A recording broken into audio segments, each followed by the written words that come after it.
John Searle said, "Where conscious subjectivity is concerned, there is no distinction between the observation and the thing observed," meaning subjectivity actually has always had its own importance, significance, and worth, not only in the life of man, but also in his thinking, perception, emotion,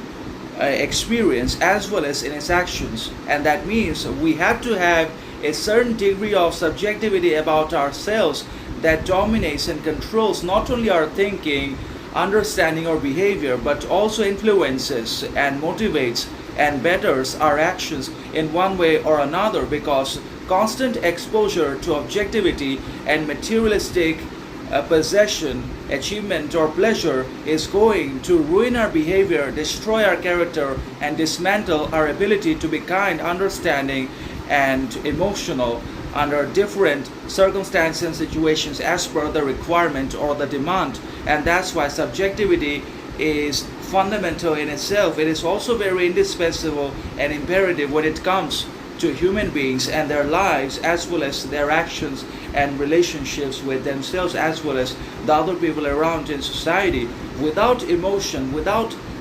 being able to be subjective, without subjectivity itself and its position in our character, in our actions, we will never be able to love anyone or understand them in the real sense. In that sense, we will never be able to love our close ones, the loved ones that we call them. And that's why subjectivity is important. And the person who is actually able to not only develop, cultivate, or nourish subjectivity in himself, but the person who actualizes it is the one who not only observes, but also he himself becomes the subject and the scope of subjectivity. When he speaks,